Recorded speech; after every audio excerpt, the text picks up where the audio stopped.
ರಾಜ್ಯ ರಾಜಕೀಯ ವಿಚಾರವಾಗಿ ಮಾತಾಡೋಣ. CM ಬದಲಾವಣೆ ಅಂತ ಸಿಕ್ಕಾಪಟ್ಟೆ ಚರ್ಚೆಯಲ್ಲಿ ಬಂದಿರುವಂಥದ್ದು ಸರ್. ನೋಡಿ, ಅದು ಏನು ಆ ರೀತಿ ಯಾರೂ ಇಲ್ಲ. ನಿಮ್ಮ ಮಾಧ್ಯಮದಲ್ಲೇ ನಾನು ಕೂಡ ನೋಡಿದೆ ಈ ಬದಲಾವಣೆ ವಿಚಾರನ ಮಾತಾಡ್ತಾ ಇರೋದು. ಆ ರೀತಿ ನಮ್ಮಲ್ಲಿ ಯಾವುದೇ ಕೂಡ ಹೈಕಮಾಂಡು ಚರ್ಚೆ ಮಾಡಿಲ್ಲ. ನಾವು ಯಾರು ಶಾಸಕರಲ್ಲಿ ಕೂಡ ಭಾವನೆಗಳು ಬಂದಿಲ್ಲ ಇಲ್ಲಿವರೆಗೂ ಕೂಡ. ಬಂದಿದ್ರೆ ನೋಡೋಣ ಮುಂದೆ. ಸ್ವಾಮೀಜಿಗಳು 5 ವರ್ಷ ಇವರೇ ಮುಂದುವರಿತಾರೆ.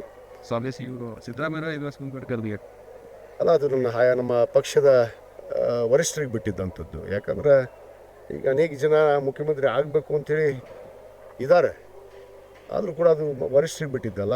ಯಾರು ಆ ಸೂಕ್ತವನ್ನು ಸರ್ಕಾರವನ್ನು ತೂಗಿಸ್ಕೊಂಡು ಹೋಗುವಂಥ ಕೆಲಸ ಮಾಡ್ತಾರೆ ಅನ್ನೋದು ನಮ್ಮ ವರಿಷ್ಠರಿಗೆ ಗೊತ್ತಿದೆ. ಅದನ್ನು ಮಾಡೇ ಮಾಡ್ತಾರೆ. ಸ್ವಾಮೀಜಿಗಳು CM ಮಾಡಬೇಕಂತ ನಾವು ಹೋರಾಟ ಆರಂಭಿಸ್ತಾ ಇದ್ದಾರೆ.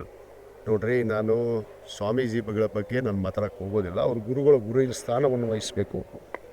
ಧಾರ್ಮಿಕ ಚಟುವಟಿಕೆಯಲ್ಲಿ ಸಮಾಜವನ್ನು ಧರ್ಮವನ್ನು ರಕ್ಷಣೆ ಮಾಡುವಂಥದ್ದು ಸ್ವಾಮೀಜಿಗಳು ಮಾಡಬೇಕು. ರಾಜಕೀಯವಾಗಿ ಈ ರೀತಿ ಪ್ರತಿಕ್ರಿಯೆ ಕೊಡುವಂಥದ್ದು ನಾನು ಒಪ್ಪೋದಿಲ್ಲ. ಯಾಕಂದರೆ ಅದು ರಾಜಕೀಯಕ್ಕೆ ಬಿಟ್ಟಿದ್ದಂಥದ್ದು ವಿಷಯ. ಆ ಪಕ್ಷದ ವರಿಷ್ಠರಿರ್ತಾರೆ, ಆ ಪಕ್ಷದ ಮುಖಂಡರಿರ್ತಾರೆ, ಶಾಸಕರಿರ್ತಾರೆ. ಅದರಲ್ಲಿ ಅಲ್ಲಿ ಚರ್ಚೆ ಆಗುವಂಥದ್ದು. ಇಲ್ಲಿ ಸ್ವಾಮೀಜಿಗಳು ಸುಮ್ಮನೆ ಊಹಾಪೋಹಗಳನ್ನು ಮಾಡುವಂಥದ್ದು ಸರಿಯಲ್ಲ.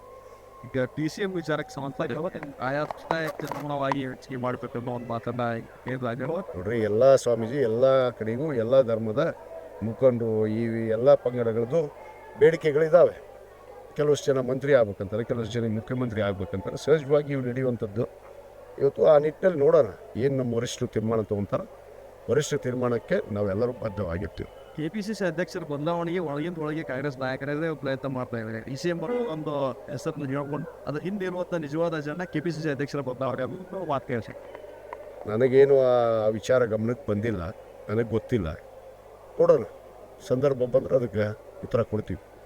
Okay, thank you.